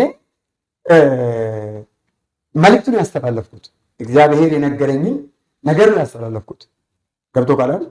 እግዚአብሔር የነገረኝን ነገር ሳስተላለፍ ብዙ ሰዎች ደግሞ እኔ ያስተላለፍኩትን መልእክት ትቶ ወደሚፈልጉት ነው የወሰዱት። ብዙ ጊዜ እኔ እዚህ ሀገር ያየሁት ሶስት ነገር ነው። አንደኛ ስለ ኦሮሞ ሕዝብ የምትናገር ከሆነ፣ ሁለተኛ ስለ ኦሮሚያ የምትናገር ከሆነ፣ ሶስተኛ ስለ ኦሮምኛ ቋንቋ የምታወራ ከሆነ ዘረኛ ወይም ፖለቲከኛ ትባላለህ። ገብቶሃል? ዘረኛ ወይም ፖለቲከኛ ትባላለህ። ወይ ስለ አገር ደግሞ ካወራ ይህንን መንግስት የደገፍክ ነው የምትመስሉ። ኖ እንደዛ አይደለም። መንግስት በእርግጥ ደግፋለሁ። መንግስት የሚሽር እግዚአብሔር ነው። ገብቶሃል? መንግስት በሰው ፍቃድ አይደለም የሚቀመጠው። መንግስትን የሚያስቀምጠው እግዚአብሔር ነው። ለበላይ አካላት ለመንግስት አካላት ተገዙ የሚል የእግዚአብሔር ቃል አለ። ጸልዩላቸውም የሚል ቃል አለ። እንጸልያለን፣ እንገዛለን፣ እንታዘዛለን። ገብቶሃል? ስለዚህ ፖለቲካ ውስጥ ደግሞ ገብቼ የመንግስት ስራ እንደዚህ ነው ብዬ አልሰራሁም። ለዚህ አሁን ላለው ለኢትዮጵያ መንግስት ያየሁትን በኢትዮጵያ ላይ ደግሞ የታቀደውን ከውጭ ተልኮ ወስዶ የሚንቀሳቀሱትን መልዕክቱን የተናገርኩት። እንደውም በዚህ ምክንያት ነው ብዙ ነገር በኋላ አብራራለሁ። ብዙ ነገሮችን አብራርቼ የተናገርኩት እንጂ ፖለቲካ ውስጥ አልገባሁም። እኔ አገልጋይ ነኝ። እንግዲህ ወደዚህ ኢንተርቪው ስትመጣ ትንሽ ረዘም ያለ ኪሎ ሜትሮችን እንግዲህ 100 ኪሎ ሜትር አካባቢ ነው የመጣኸውና አዲስ አበባ እንዴት አገኛት? ምን ያህል ጊዜ ነው አዲስ አበባ ከመጣ ቆይተህ ነበር አይደል? ቆይቼ ነበር አዲስ አበባ። እርግጥ እየመጣሁ ነው የምሄደው፣ ግን የሚገርመው አዲስ አበባ አሁን ያየኋት አዲስ አበባ በፊት አዲስ አበባ ውስጥ ያልነበረችው ሌላ አገር ተሰርታ መጣ የተተከለች አዲስ አበባ እየመሰለኝ ነው። እንዴት ምን እንዴት ትላለህ? ትናንት የማውቀው ፎቆች በሙሉ ጠፉብኝ፣ ሰፈር ሁሉ ጠፋብኝ፣ ተቀየረብኝ። አይቼም አላውቀው፣ በቴሌቪዥን የማውቀው፣ በፊልም የማውቀው ታላላቅ መሰረተ ልማቶች፣ ታላላቅ ህንፃዎች፣ ታላላቅ መንገዶች፣ ታላላቅ ይሄ ሰፋፊ መንገድ ኮሪደር የሚባለው አይቼ አዲስ አበባ አይደለሁም። በቃ እኔ ተሳፍቼ ነው ሌላ ሀገር ነው የሄድኩት። በፓስፖርት ሄድክ መሰለህ ቪዛ አድርገህ በቃ ሌላ ሀገር ነው የሄድኩት።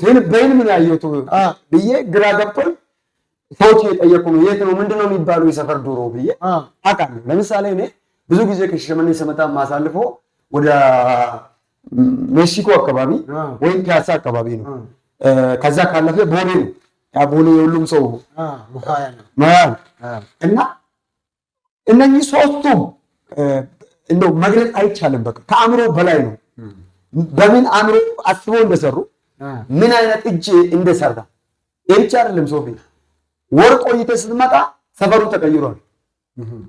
ወርቅ ቆይተህ ስትመጣ ሰፈሩ ተቀይሯል። ወርቅ ቆይተህ ስትመጣ ትናንት የነበረው ፎቅ መሬት ተውጦ ይሁን ተነቅሎ ተወስዶ ይሁን ወዴት እንዴት ያላቀን ሰፈሩ ብቻ ተቀይሮብኛል። ያው እኔ ከገጠር ነው የምመጣው፣ ሰፈርም አላውቅም። የአዲስ አበባ ልጅ አይደለሁም። ምልክት እያደረኩ ነው የምሄደው። ፎቅ ምልክት እያደረኩ ነው። አይ ነገር እኮ ሰው ወደ አዲስ አበባ ሲሄድ ከዚህ ደግሞ ከአዲስ አበባ ወጣ ሲል ሌላ ዓለም ሲሄድ ሰው ፎቆች ፎቅ ምልክት ያደርጋል። እና ትልቅ መንገዶች ስለማላቅ መውጫ በሯን ትልቅ መንገዶች እና በስም አብዛኞቹም ስለማላቅ ትልልቅ ህንፃ ወይም የሆነ ድርጅት ነው ምልክት ማድረግ። በቃ አዲስ አበባ ጠፋችብኝ። አላወቋትም አዲስ አበባ። እኔ የመጣሁት ነው ፍንፍኔ፣ እኔ የመጣሁት እቺ ከተማ እኔ ድሮ የሚያውቃት ነው ወይስ ሌላ ነው የተሰራው ብዬ እስኪጠይቅ ድረስ ሰው ቆሞ ይስቅብኛል። በቃ ተቀየረ። እኔ ይሄ ተቀየረ ብሎ በአማርኛ የሚገለጽ ነገር ራሱ አይደለም። በምን ያክል ፍጥነት ውስጥ እንደቀየሩ 27 ዓመት በሙሉ ቲፒኤልኤፍ ይሄንን አገር ሲመራ ትግሬን አገር ሲመራ ያልቀየረው ህይወት ይሄንን አገር ሲመራ ያልቀየረውን ያልሰራውን አዲስ አበባ አሁን ተሰርቷል፣ ተቀይሯል ብቻ አይደለም። ይሄ ሞለኮታዊ ጣልቃ ገብነት ነው የሚመስለው። ወኔ ሰማይ ተሰርቶ ዱብ ያለ ነው ራሱ መስለኛል። ፍጥነት አለ። በቃ ህልም ነው የሚመስለው። እንደ ህልም እኮ ነው የሚመስለው እኮ። እኔ ደግሞ አሁን ምንድነው የአማርኛ አዲስ አበባ ውስጥ መጥቼ ቀንና ምሽት አማርኛ መለየት አማርኛ አሁን ትናንት እዚህ መጥቼ ነው ያደርኩ። እና መቼ ከዛ በኋላ በመስኮት ላይ ወደ ውጭ ሳይሆን እየነጋ የመሰለኝ ውጭ እየወጣሁ እየተመለሱ ሰዓት እያየሁ ቀንና ምሽትና ቀን መለየት አቃተኝ። በጣም ምድሪቷ ላይ የመጣው ለውጥ ይሄ ቅጽበታዊ ለውጥ ነው። ይሄንን እጅ የሰራ ሊያደንቅ የማይችል እኔ የጦንቆላ የአስማት አእምሮ የተበተበ ሰው ብቻ ነው ብዬ ነው የምወስደው። በቃ ተቀይሯል። እኔ ይሄ መንግስት አሁን ይሄን አገር እየመራ ያለው ይሄ መንግስት በተለይ የአዲስ አበባ ከተማ ክብርት አዳነች አቤቤ ይሄንን አዲስ አበባን ከተማ ብቻ እስካሁን በዚህ 4 እና በዚህ 3 ዓመት ጊዜ ውስጥ በተለይ ይሄንን ከጀመሩ 2 ዓመት ይመስለኛል 2 እና 3 ዓመት ጊዜ ውስጥ የሰሩት ስራ ከዚህ በኋላ ምንም አይነት ነገር ባይጨመር ከተማ ላይ ምንም አይነት ነገር ባይሰሩ ከዚህ በኋላ ለ20 ዓመት የመንግስት ቢቀጥል ምንም ነገር አዲስ አበባ ላይ ባይጨምሩ ህዝቡ አልሰራችሁም ብሎ አይወቅሳቸውም። እርግጠኛ ሆኜ እነግራለሁ። አይወቀሱም፣ ይመሰገናሉ እንጂ ምን ማለት ፈልጌ መሰለህ በ4 እና በ2 በ3 ዓመት ጊዜ ውስጥ 30 ዓመት 40 ዓመት 100 ዓመት የማይሰራውን ሰርቶ አሳይቶናል። ከነዚህ መካከል ለምሳሌ በጣም የዘገነነኝ ንገረኝ ይሄ አድዋ ፓርክ የብሔር ብሔረሰብ ማሳያ አይደል? እዛ ውስጥ የወላይታን ባህል ታገኛለህ፣ አማራን ታገኛለህ፣ ኦሮሞን ታገኛለህ። ልክ ነኝ? ወይስ ተሰጥቶ አለ አይቻልም። ፓስተር ስለዚህ የሆንኩብኝ አይደለም አይቻልም። ያየሁትን እየሰማሁ ነው። እና ሄጄ አይቼ በጣም ተደንቃለሁ። ሁሉ ብሔረሰብ እዛ ነው ያለው። እኔ ደግሞ በዚህ ወንጌል ምክንያት ጋምቤላ ሄጃለሁ፣ ወላይታ ሄጃለሁ። ያልሄድኩት አማራ ትግራይን ብቻ ነው። ትግራይን ብቻ ነው ያልሄድኩት። ትግራይን ደግሞ ቅርብ ጊዜ ወንጌል ይጠቀልላታል፣ እንሄዳለን፣ ቸርች ፕላን ታደርጋለህ እና ትግራይን ብቻ ነው ያልሄድኩት እንጂ ሄጄ አይቻለሁ። ትንሿ ኢትዮጵያ በላት። ኢትዮጵያ የመጣ ሰው ኢትዮጵያ ውስጥ መዞር አይጠበቅበትም። አደራን ያየ ሰው ሙሉ ኢትዮጵያ እዛ ውስጥ አይቶ ነው ሄደው። ምን አይነት አእምሮ እንደሰራ ምን አይነት እጅ እንደሰራ ይሄ መቼስ ከሰማይ እግዚአብሔር በራእይ ወይም በእነሱ አእምሮ ውስጥ ዲዛይን ያደረጉ ሰዎች ውስጥ ገብቶ ጋር ናዳኔ ጫቤሪ ውስጥ ዶክተር አብይ ውስጥ ይሄንን የሆነ ነገር በቃ እንደ ፊልም የተቀረጸ ነገር አእምሮአቸው ውስጥ ገብቶ ነው እንጂ እኔ ይሄንን በትምህርት ብቻ ያመጡት ነው ብዬ ለመቀበል ይከብደኛል። ስለዚህ አዲስ አበባ ላይ ያየሁት ቅጽበታዊ ለውጥ ይሄ መለኮታዊ ለውጥ እንጂ ይሄ ሰው ሰራሽ ለውጥ አይደለም። ከዚህ በኋላ 40 ዓመትና 30 ዓመት 100 ዓመት ባይሰሩ ይሄ ያስመሰግናቸዋል እንጂ ያስከስሳቸው። እንደዚህ ብዬ ነው እኔ ማምነው። በጣም ጥሩ። ግን ማታ እንዴት ነው? ኧረ ወጣህና ማብራቱን ምናምን ስታይ እንዴት ነው? እንዴ ቃል ነው የሚመስለው። በቃ ምን ሁሉ ላይ እኔ በቃ እኔ እኮ ሊደውል ነበረ። በቃ ሰዓቱ የደረሰ መስሎኝ። ሰዓቱ ምሽት ነው።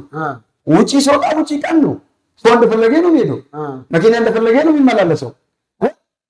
በቃ ወደ ውስጥ ግባ አስፈልም፣ ተኛ እኮ አስፈልም። አሁን ያለው አዲስ አበባ ታሳ ስራ ነግድ እኮ ነው የሚልህ። እኔ እኮ ነጋዴ አይደለሁም ወንጌል ስበክ እኮ ነው ያደረገኝ። እና በጣም በቃ ተቀይሯል። በቃ ይሄ ከውጪ ሰው ውጪ ሩቅ ሆኖ ዲም ላይት ምናምን እንደሚባል አይደለም። እዛ በእነሱ ዘመን እቺ በ10 ብር የምትገዛ ዲም ላይት ጦስ የምትለው ለልጁ ልደት ሲደግስ በ10 ብር ገዝቶ አበባ ላይ የሚጠቀልለው ዲም ላይት ያንን በተመደ አምሮ ነው ዲም ላይት የሚለው። ይሄ ዲም ላይት አይደለም። ከየት አምጥቶ እንደገጠሙ ራሱ አላውቅም እንዴ። እና በቃ በጣም ልዩ ነው። በቃ አዲስ አበባ መተሰ ልዩ ነው። በቃ ክፍለ ሀገር ሆናችሁ እንዴት ነው ስለ አዲስ አበባ ለውጥ በሰው ስትሰማ ምናምን እና መተህ ስታየው እንዴት ነው? መተህ ስታየው በጣም ሰማይና ምድር ነው ልባል። ሶፊ ትሰክራለህ። የሰከረ ሰው አሁን ምን እንደሚያወራ ያውቃል። በፍጹም አንተ ሰክረህ አታውቅም? በመንፈስ ቅዱስ እሺ፣ ከመንፈስ ቅዱስ ወደ ጌታ ሳትመጣ ሰክረህ አታውቅም? ያው በመንፈስ ቅዱስ ነው አስካር። እኔ ያው ከልጅነቴ አይደለ በጌታ ቤት ነበር። እኔ ግን ሰክሬ አውቃለሁ። እሺ፣ ስትሰክር ምድር ትዞርባለች። እሺ፣ እንዲህ አንድ ቦታ ነው የቆምከው፣ እቺ ምድር ትሽከረከራለች። ትሰክር ትልቁ ሲኖ ትሰክር ትንሽ ይሆናል፣ ግጭ ይላል። አንተ ግጭ ስትሰክር በቃ ከኔ ውጪ ሰው የለም ትላለህ። ኦኖ ይሰማሃል። ገብቶ ባለ አዲስ አበባ ስትመጣ እንዲህ ምድር ትዞርባለች። ትልቅ የነበረው ችግር እዛ ጋር ስታይ የነበረው ፖለቲካው ሀገር ሊጠፋ ነው ምናምን ብለህ በሚዲያ የምታውን አዲስ አበባ ስትመጣ ትንሽ ሆንብሃል። ሌላ ሀገር አለኝም ብለህ በድፍረትና በኦኔ እንድትናገር ያደርጋል።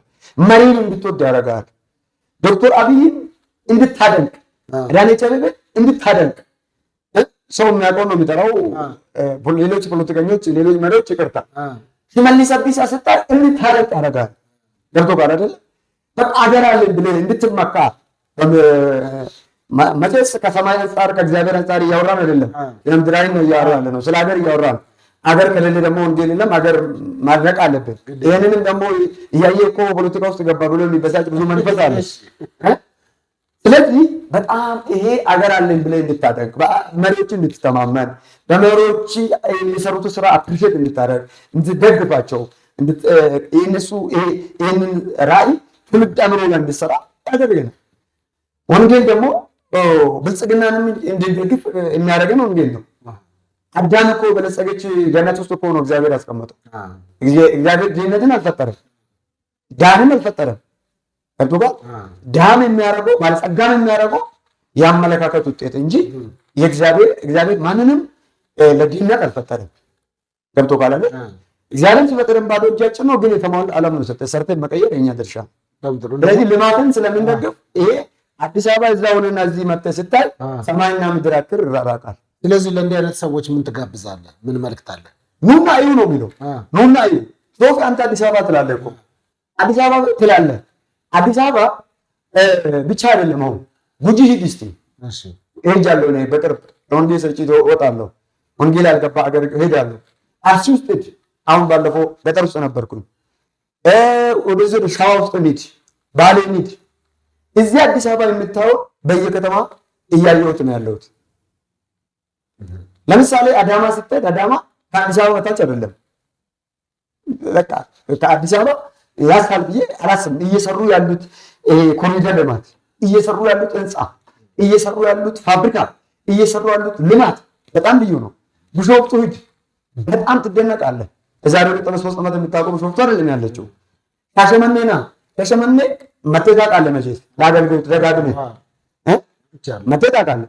ሻሸመኔ እኔ ባጃጅ ፋብሪካ እዛ መጥቶ ቢከፈት ያዋጣቸዋል። ከባጃጅ ብዛት የተነሳ እየተገፋፋ ነው የምትሄደው። መኪና ራሱ ለመኪና መንገዱ ያልተፈቀደ ነው መስሎ በፊት ከእግረኛ ጋር እንደዚህ የተገፋፋ ነው የምትሄደው። ይገርማል።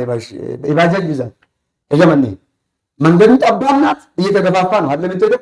አሁን ግን መንገሬ አስፋልት ላይ ኳስ መጫወት ትችላለህ።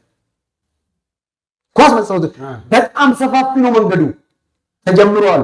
ይሄ አዲስ አበባ ብቻ ለማሳየት የሆነ ዲፕሎማቲክ ከውጭ የመጡ ሰዎች ለማሳየት ለዲያስፖራ ለማሳየት አይደለም አዲስ አበባ የተሰራው። ይሄ ለውጥ ወደ ገጠርም ገብቷል። በየሀገሩ መንገድ ዳር ያሉት መንገዶች፣ ቤቶች እየፈረሱ በጣም ልዩ ፎቆች እየተገነቡ ሰፋፊ መንገዶች የተሰሩ ነው ያለው።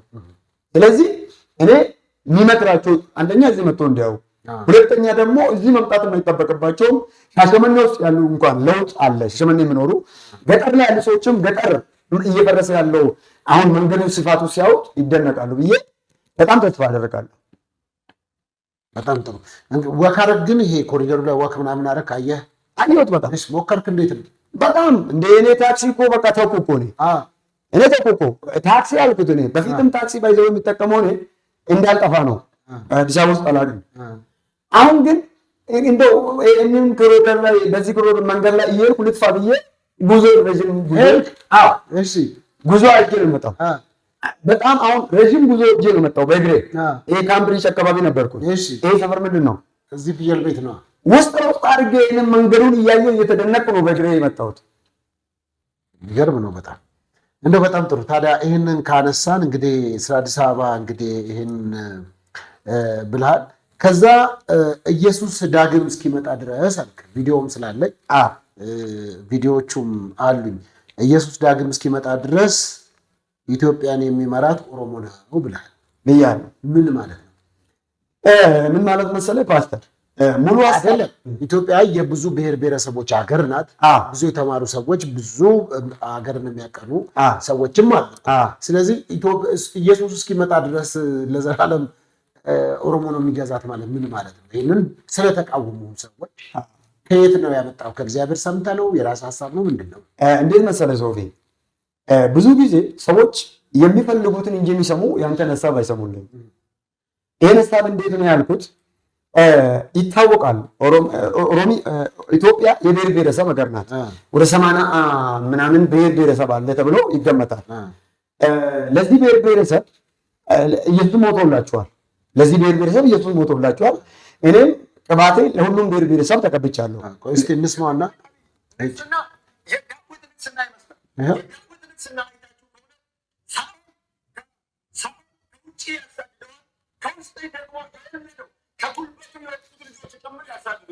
የዳዊት ቤት ግን እየበረታ ሄደ። የዳዊት ንግስና ግን እየበረታ ሄደ። እግዚአብሔር አምላክ ከዶክተር አብይ ጋር አለ። ይህ መንግስት የወጣው በጣም ከተሰደበው ለዘላለም ለረጅም ዓመታት ከተረገጠው ማህበረሰብ ውስጥ ነው የወጣው። ይሄ ማህበረሰብ ውስጥ የተናቀ ማህበረሰብ ስለነበረ፣ የተሰደበ ስለነበረ፣ በጣም ዋጋ ከፈለ ስለነበረ፣ እየታሰረ ስለነበረ፣ እየሞተ ስለነበረ፣ እየተፈናቀለ ስለነበረ እግዚአብሔር ጊዜውን አብቶለታል። ከዚህ መንግስት ላይ ከዚህ ማህበረሰብ ላይ ስልጣን የሚቀበል የትኛውም ኃይል የለም፣ የትኛውም ኃይል የለም። ስለዚህ ይሄ መንግስት ይሄ ህብረተሰብ መንግስቱ ክርስቶስ ኢየሱስ ዳግም እስኪመጣ ድረስ ይቀጥላል። እንደዚህ ነው ብያለሁ። አሁንም አልክድም ብያለሁ። እስቲ ድገመው። ልክ አይደለሁም? እንዴት መሰለህ ሶፊ፣ ይሄ ኦሮሞ ህዝብ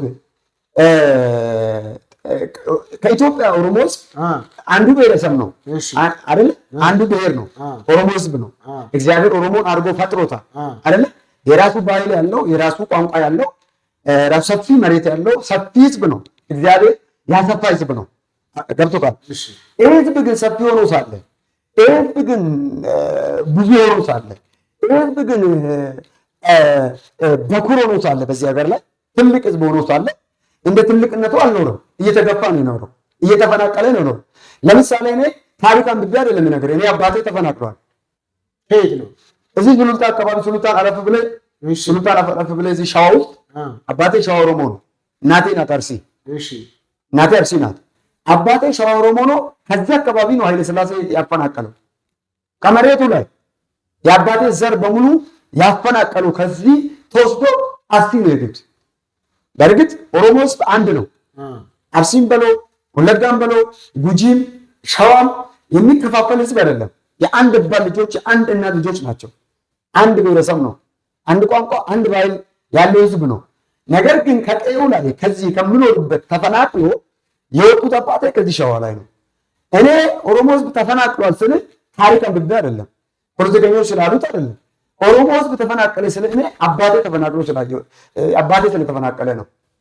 ስለዚህ ኦሮሞ ህዝብ ተፈናቅሏል። ታላቁ ነው ሳን አልተገፋም። ኦሮሞ ህዝብ አልተገፋም፣ ተገፍቷል። አልተሰደበም፣ ተዘርፏል። አልታሰረም፣ ሲታሰር ነበረ። አልተዘረፈም፣ ሲዘረፍ ነበረ። ገብቶካል? ከዚህ አዲስ አበባ ላይ የሚገኘውን ወደ ሌላ ሀገር እኮ እየተጫነ ነበር እኮ። አፈሩም ጭምር እኮ ስጫን ነበር እኮ። አፈሩ ጭምር ስጫን ነበር። 150 ዓመት አካባቢ ነው አይደለ? ኦሮሞ ህዝብ ከስልጣን ርቆ የኖረው 150 ዘመን በሙሉ እኮ ሲበዘበዝ ነው የኖረው፣ ሲገረፍ ነው የኖረው፣ ሲታሰር ነው የኖረው። ገብቶካል? አዋቂ እውቀት ያለው የኦሮሞ ፖለቲካ ሲመጣ ሲገደል ነበረ፣ እስር ቤት ሲበሰብስ ነበረ፣ ሲገፋ ነው የነበረው። ስለዚህ ኦሮሞ ህዝብ በኦሮሞ ውስጥ የማይኖር ብሔር ብሔረሰብ የለም። ለምሳሌ አንተ አሜሪካ መኖር ትፈልጋለህ? አትፈልግም? አትፈልግም? ለምን አትፈልግም? ኢትዮጵያ ነው አገሬ ኢትዮጵያ ነው። ግን አሜሪካ መሄድ ትፈልጋለህ? አትፈልግም? አይ ሄጃለሁ። ሄዳል? እሺ፣ እዛ ኑር ብትባል ደስ ይላል? ይደብራል? ለምን ይደብራል? ጥሩ ነው። ጥሩ ነው። ሀገሩ ጥሩ ነው። አየህ፣ አሜሪካ መኖር የማይፈልግ የለም። እሺ፣ አሁን 80 ምናምን ብሔር አለ ኢትዮጵያ ውስጥ አይደለ? መሀል አገር ኦሮሚያ ውስጥ መኖር የማይፈልግ ብሔር ብሔረሰብ አለ ብለህ ታስባለህ? አገሩ አይደል? አገሩ ነው ግን ብሔሩ አይደለም። ክልሉ እሱ አይደለም። ሀገሩ አንድ ላይ የኢትዮጵያ ሀገር የሁሉም ሀገር ነው። ግን ክልሉ የኦሮሚያ ክልል ነው። ምን ችግር አለው? የኦሮሚያ የከሌ እኮ ሳይሆን አንድ ሰው በኢትዮጵያ ውስጥ በየፈለገው ቦታ ሄዶ ንብረት የማፍራት ቤተሰብ የመስረት የመኖር ይሄ እሴታችን ነው፣ ባህላችን ነው፣ ይኖረ ነው ይችላል እኮ። አሁን ለምሳሌ እንደዛ ካልከኝ እስኪ አማራ ክልል ሂድና ኦሮሞ እዛ የኖረን ንብረት አፍርቶ ወልዶ ስራ እየሰራ ነው ለስራ እዛ ይሄዳል ብትል የለም። ጥናት አድርገሃል? በድንገት እርግጠኛ ሆኜ ነው የምነግርህ። በድንገት የሄደ ስልጠና ለመስጠት በትምህርት ምናልባት ወይም ዩኒቨርሲቲ የሄዱ ተማሪዎች ካልሆኑና ለማስተማር ካልሆነ በስተቀር አብዛኛው ሰው ለስራ የሚመጣው ኦሮሚያ ነው። ይህንን እኮ እውነት ልትክድ አይገባም ፓስተር። እውነቱን ተቀበልን። በእውነቱ ላይ እንስማማ እኮ ንገረኝ። የት ነው? በእውነት ላይ እንስማማ እኮ የት ነው ንገረኝ እኮ እየነገርኩህ ነው። እኔ ሳወራ ይኸውልህ ጥናት በሌለውና ባላጠናሁት ነገር ላይ እርግጠኛ ሆኜ ማውራት አልችልም። እኔ ደግሞ እርግጠኛ ጥናት ካለህና እርግጠኛ ነው። እኔ ዞራለሁ፣ አገር ዞራለሁ። እኔ ያልገባው አገር የለም። የኔ ፌስቡክ ገብተህ እዩ። በየመንገዱ ኢየሱስ ያድናል ስል ነው የሚታየኝ እኮ በየአገሩ። አፋር በለው የት በለው ሄጃለሁ። ሲሄድ ግን ኦሮምኛ ቋንቋ የምናገር ኦሮሞ የሆነ ሰው ለማግኘት በጣም በይጣ ነው የምታገኘው። አታገኝም። አጋጣሚ የመጣ ሰው ነው የምታገኘው። ኦሮሚያ ጥግ ስትመጣ ወላይታ አለ፣ ትግሬ አለ፣ ከምባታ አለ፣ ሲዳማው አለ፣ አማራ አለ፣ ካፋው ነው ምንድነው አለ። 11 ክልሎች ውስጥ የነበሩት 10 ክልሎች ውስጥ የነበሩት ሁሉም ብሔር ብሔረሰብ በዚህ ሀገር ውስጥ አለ። አይደለም ኢትዮጵያ ውስጥ 10 ክልሎች ውስጥ የሚኖሩ ቅልና ጃይማካው እኮ አለ ኢትዮጵያ ውስጥ እኮ ጃይማኮች አሉ። አታውቅም እንዴ? ኤርትራኖች አሉ፣ ነጮች ይኖራሉ አይደለ? እና ኦሮሚያ ውስጥ በጣም አብዛኛው ባለሱቆች ብትለው ባለ ትልልቅ ድርጅት ብትለው ምግብ ቤት ያላቸው ልብስ ቤት ያላቸው ብትለው ሌላ ብሔር ብሔረሰብ ናቸው። ስለዚህ በጣም በሚገርም ሁኔታ ይሄ ኢትዮጵያ ሀገር የኦሮሚያ ሀገር በጣም ለሁሉም ሰው ይመቻል። ሰው ከተለያየ ክልል መጥቶ ከተለያየ ሀገር ከተለያየ ዓለም ላይ ያሉት አሜሪካ መሄድ እንደሚወዱ ሁሉ እንደሚፈልጉ ሁሉ የኢትዮጵያ ሕዝብም ወደ ኦሮሚያ ወደ ኦሮሚያ መምጣት የማይፈልግልን። ስለዚህ እንደውም ከዛሬ በኋላ ኦሮሚያ ራሱ የኢትዮጵያ አሜሪካ ነው መባል አሁን እምነቴ እዚህ ላይ ደርሶ ኦሮሚያ የምትባለው አገር ምንድነው? እቺ ኦሮሚያ የምትባለው ክልል የኦሮሚያ ክልል የኢትዮጵያ አሜሪካ ናት። የኢትዮጵያ አሜሪካ ናት። ነገር ግን ቪዛ እናስከፍላቸውም። ያለ ቪዛ ነው የምናስገባው። በነፃ ነው የሚገቡት እንጂ የኢትዮጵያ አሜሪካ ናት ኦሮሚያ። ለምን ከተለያየ ክልል መጥቶ ሊነግድባት ሊሰራባት የማይፈልግ የለም። ጠይቅ። አይ ምን ጠይቃለሁ? ያው በቃ እኮ አንተ እኮ ኦልሬዲ አጥንተህ ጥናት አድርገን የመጣው ተዘጋጅተህ። ስለዚህ እኮ አሁን አንተ ነብዩ ወደኔ እያልክ ያለው ኦሮሚያ የኢትዮጵያ አሜሪካ ናት። ስለዚህ እኔ ከዚህ ተነስቼ የኦሮሞ መንግስት አይደል እኮ ኦሮሞ ኢየሱስ እስኪመጣ ድረስ ለዘላለም ተጎዳ የተሰደደ ስለሆነ መንግስቱ ክርስቶስ ዳግም እስኪመጣ ለዘላለም አይደለም ዳግም እስኪመጣ ስልጣን ከሱ አይወሰድም አልኩት አይደለ? ስልጣን ከሱ አይወሰድም። እንደዚህ ነው እንጂ አልኩህ። ላሰማ መጨረሻ ላይ ቆይ ትነግረኛለህ። አይ ቆይ ስም እንደ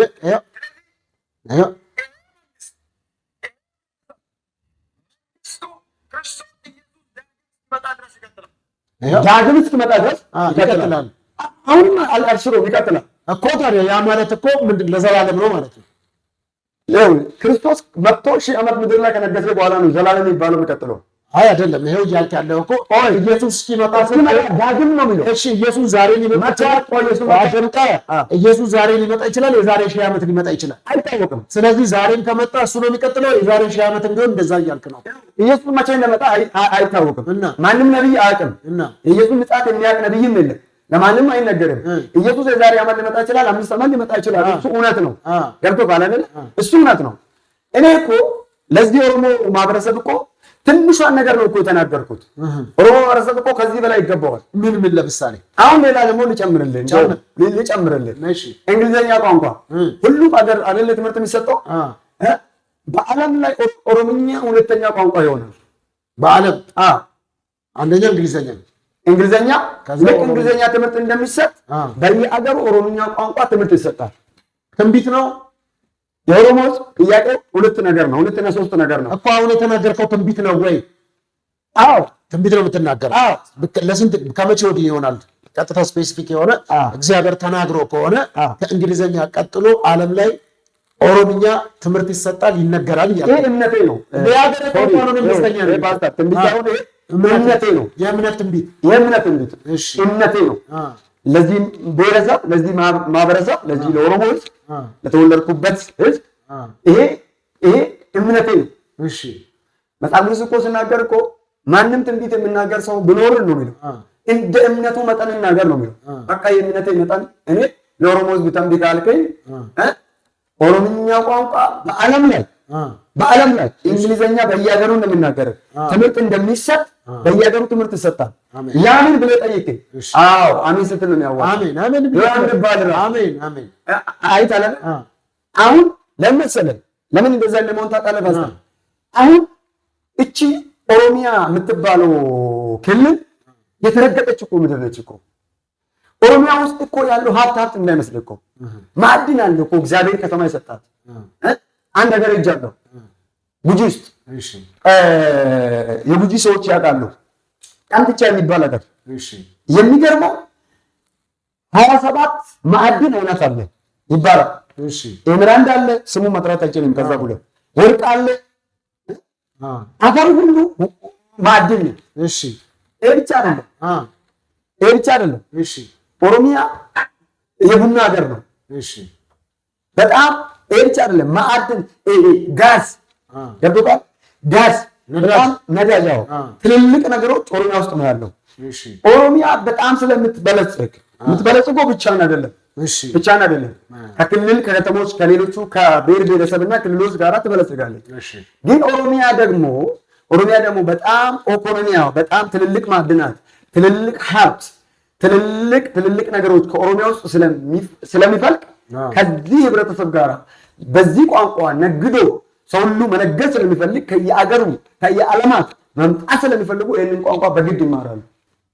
ስለዚህ ኦሮምኛ በዓለም ሁለተኛ ቋንቋ ይሆናል። ሁለተኛ ቋንቋ ከእንግሊዝኛም ይሰጣል፣ እንደ ትምህርት ይሰጣል። እና የኦሮሚያ መንግስት ክርስቶስ ዳግም እስኪመጣ ድረስ ያልኩበት ምክንያት ቅድም እንዳልከው ኢየሱስ ከ20 ዓመት በኋላ ሊመጣ ይችላል።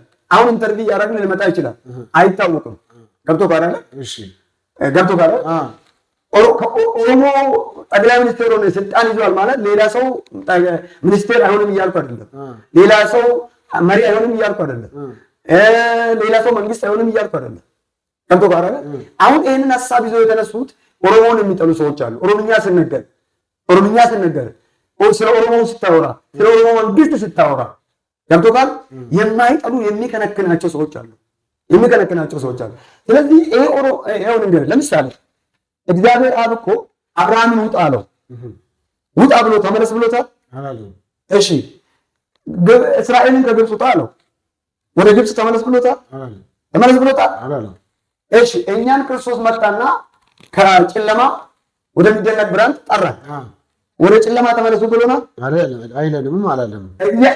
እግዚአብሔር አንዴ ህዝቡን ከፈታ እግዚአብሔር መልሶ አያስርም። አንዴ ፈቶ ለቋል ኦሮሞን ህዝብ እግዚአብሔር ፈቶ ለቋል። ዳግመኛ በፖለቲካም በኢኮኖሚካሊም ላይታሰር፣ በሞራልም ላይታሰር፣ እንደ ትናንትና ላይረገጥ ገብቶሃል? ፈቶ ለቋል። ይህ እግዚአብሔር ስጦታ ነው፣ የወገን ስጦታ አይደለም። እግዚአብሔር ለቆ ፈቶ ስለለቀቀ የኦሮሞ ህዝብ ተመልሶ አይታሰርም፣ ተመልሶ ባሪያ አይሆንም። ገብቶሃል አይደለ? እኔ ምን አየሁ መሰለህ? አንድ ህልም አይቼ ነው እንደውም ይሄንን ሐሳብ ራሱ የተናገርኩት። ምንድነው? ምን አየሁ መሰለህ? 21 ከኦሮሞ ውስጥ የወጡት አመራሮች ስሙን አሁን ሰዓቱ ስለማይደርስ ጥቂቶቹን ልጥራለህ። የኢትዮጵያ ጠቅላይ ሚኒስትር ዶክተር አብይ አህመድ፣ የማርሽ ፊልድ ማርሻል አማርኛ ይዋጋኛል እና ብርሃኑ ጁላ እና የኦሮሚያ ፕሬዝዳንት የተከበሩ ኦቦ ሽመልስ አብዲሳ፣ አዳነች አቤቤ፣ እንደገና ደግሞ ይሄ የሸገር ከንቲባ ኦቦ ተሾመ፣ እንደገና ደግሞ የአዳማ ከንቲባ፣ እንደገና ደግሞ ታከለ ኡማ። ባሰር እየሰማ አይደለም? አረ በደንብ አንዳንዱን እንደውም እኔ እየጠራሁልህ አይደል? እያቀለልኩ ነው። እሺ ታከለ ኡማ፣ እሺ እንደገና ደግሞ ይሄ ሸገር ላይ ደግሞ የብልጽግና ኃላፊ ስሙን አላውቅም፣ እንደዚህ ስሙን አላውቅም። እሱ 21 ሰዎች የሚያክሉ ሰዎች ከሰማይ ወርቃማ በትር ሲሰጣቸው አየሁ። መቼ ነው? ከአንድ ዓመት ከምናምን በፊት ነው የምታየው። እሺ ዓመት በፊት ተኝተው ይሄንን አሁንም ማውራው ነገር ዶክተር አብይ መጥቶ የኢትዮጵያ ነውጥ ለለውጥ ነው ብዬ ሰብኬያለሁ። አስታውሳለሁ። ኮቪድ አካባቢ ላይ ተመራማሪዎች ኮሮና ሰው ሁሉ ይጨርሳል ሲሉ እኔ እግዚአብሔር ኮሮናን አቅሙን ያሳጠዋል፣ ጎርፍ መጥቶ በየሰው ቤት ሁሉ ላይ እንዳይገባ እንደ ግድግዳ ሲቆም አይቻለሁ እና እግዚአብሔር አቅም ያሳጠዋል፣ ኮሮናም ይጠፋል፣ ኢትዮጵያ ገናና ሀገር ትሆናለች፣ ትበለጽጋለች ብዬ ተናግራለሁ። እና አልሆነችም። ምን ሆነች? ገናና ሀገር እየሆነች አይደለችም? ኦፍ ኮርስ ሀገራችንም እየተቀየረች ነው ገባ ብያለሁ። የዛሬ ስንት ዓመት መሰለህ? ኮሮና ጊዜ ተንብያለሁ። ገብቶ ካል አይደል? እና እኔ ስለ አገር ጸልያለሁ፣ ስለ መሪዎች ጸልያለሁ። ኃላፊነትም ስላለብኝ አገልጋይ እንደሞተ መሆን መጠን ኃላፊነት ስላለብኝ ስለ መሪዎች ጸልያለሁ። ማንም ሰው እንዲሞት እግዚአብሔር ፍቃድ አይደለም። እግዚአብሔር ከልጁ ሞት በስተቀር በማንም ሰው ሞት ተስማምቶ አይሞቱን ሞት አይወድም እግዚአብሔር። ሰዎች እንደሚሉት አይደለም። ገብቶሃል አይደለም? ስለዚህ ባይዘው ኦሮሞ ህዝብ እኮ ሲታገል የነበረው ለኦሮሞ ብቻ አይደለም። ደግሞ እኮ ለብሔር ብሔረሰቡ ሰው እንዳይሞት ነው የታገለው። ገብቶሃል አይደል? ስለዚህ ለአገር መሪ ሲጸልይ ስለነበረው እግዚአብሔር የዛሬ ዓመት 3 ወር አካባቢ አሳየኝ። ምን አሳየኝ? ዱላ ይዞ ወርቃማ ዱላ ይዞ አየሽ። አንድ ላይ ነው ያዙት። እሺ ዱላውን አንድ ላይ ይዞ ነው ያዙት። እሺ ዶክተር አብይ አለ ብያለሁ፣ ፕሬዝዳንት ሽመልስ አብዲሳ አለ ብያለሁ፣ ብርሃኑ ጁላ አለ ብያለሁ፣ ሌሎቹም ቅድም የጠራቸው ከንቲባ አዳነች አቤቤም አለች ብያለሁ። አየሁት፣ በህልሜ ነው ማው። እሺ በህልሜ ነው ማው። እሺ ወርቅ ዱላ ይሰጣቸዋል። እሺ ፓስተር ሶፊ በዛን ቀን እንደው በህልም አይደለም በእውን ያየሁት ነው ይመስለኝ እስካሁን ድረስ ያንን የተሰጣቸው ዱላ ከነሱ ላይ ለመቀበል እንደዚህ ክብ ሰርቶ የሚታገል ህዝብ እንዳይመስለን። እሺ ህዝብ አይደለም ከቶ ጋር ዱላውን ለመቀበል ከነሱ እጅ ላይ። እሺ ከዛ እግዚአብሔር ፊት ጸለቁ። የሚልም ካየው በኋላ ይሄንን እያየሁት ህልሙን ሳይጨርስ በፊት ምን አለው በጣም ዱላውን ከነሱ እጅ ለመውሰድ እየታገሉ እያለ 21 ናቸው። የሚገርመው የሚቀበላቸው ሰው ጠፋ። እሺ ከዛ ዱላውን እንደያዙ ዱላውን ጫፍ እንደያዙ እንደዚህ ዘርግቶ እንደዚህ እንደዘረጉ ይሄ እንደዚህ ክብ ፈጥሮ ዱላውን እንደያዙ ክብ ይፈጥራሉ። እሺ ክብ እየፈጠሩ ቅድም ሲገፉ የነበሩ ሰዎች ቅድም ዱላውን ከእጁ ለመቀበል ሲሯሯጡ የነበሩ ሰዎች ሹሉክ እያሉ ሀሳብ እየቀየሩ ወደዚህ ክልል ስገቡ አየሁ። ወደ እነሱ ኤሪያ ግሩፕ ስገቡ አየሁ። ገብቶሃል? ከእነሱ ጋር እነሱም ዱላ ሲይዙ አየሁ። ኦሮሞ ስልጣን ያዘ ማለት ሌላው ስልጣን ያጣል አይደለም። አንድ ላይ ነው የሚይዙት። ገብቶሃል? አንድ ላይ ነው የሚይዙት። ግን ከኦሮሞ ህዝብ ላይ እነዚህ ኦሮሞ ህዝብ ነው ወክሎ የተቀመጡት አይደለ? የኦሮሞ መንግስት የሚባል የለም። የኢትዮጵያ መንግስት ብልጽግና ነው ያለው። የወጣው የወጡት አሁን እየመራ ያለው ከኦሮሞ ማህበረሰብ ወጣ ነው ጠቅላይ ሚኒስቴሩ። ገብቶሃል? ይሄ ስልጣን ደግሞ ከእግዚአብሔር ስለሆነ ገብቶሃል? ስልጣኑን ከእጃቸው ለመቀበል የሚፈልጉ ሰዎች ስልጣን እንዳይቀበሉ ገብቶሃል? ስልጣን መቀበል ስላልቻሉ ሀሳብ እየቀየሩ ከነሱ ጋራ ዱላን ለመያዝ ወይም ደግሞ የነሱን ሀሳብ ተስማምቶ ወደዛ ሲገቡ አየሁ። ከዛ በኋላ አንድ ነገር ልቤ ላይ ፈሰሰ። ለምሳሌ የአብይ ንግስና የዳዊት ንግስና ይመስላል ሳይሆን ነው ብለህ ተናገርኩት። ተናግሬያለሁ። እንደዛ ነው። ምክንያቱም እንደዛ ነው ብዬ ያልኩበት ምክንያት ምንድን ነው መሰለህ? የኢትዮጵያን ጠቅላይ ሚኒስቴር ከዚህ በፊት ጠቅላይ ሚኒስቴር የሆኑ ሰዎች እስከ ዛሬ ያያቸው ሰዎች ፓስተር እውነቱን እንነጋገር፣ እንደ ዶክተር አብይ የተገፋ ሰው አለ? እንደ ዶክተር አብይ የተሰደበ ሰው አለ? ትልቁም ትንሹም ተነስቶ ዶክተር አብይን ነው የሚሰድበው። ድሮ በመለስ ጊዜ መለስ በነበረ ሰዓት ከብደ አይደለም ቀን ስለመለስ ካወራ ማታ አይላንድ ይጠለጠልልሃል፣ ጥፍሩ ትነቀላለህ። ገባ? ያለ ውሃ ፀጉር ከላይ ላይ ይነቀላል፣ ይላጫል። ገባ? እየሰማኝ አይደለም? ኧረ በደምብ እየሰማሁ ነው አይደለም? ልክ አይደለሁም? እየሰማሁ ነው። ስለዚህ ይሄ ማህበረሰብ ልክ እንደ ዶክተር አብይ የተሰደበ የለም። ጠቅላይ ሚኒስትር ሆኖ የተሰደበ ፈተና የደረሰበት የተገፋ የለም። ለምን ነው ከዳዊት ጋር ያመሳሰልከው ብትለኝ፣ ዳዊት እግዚአብሔር ነው የመረጠው። ዳዊት ሳኦልን እግዚአብሔር ነው የመረጠው። ገባ?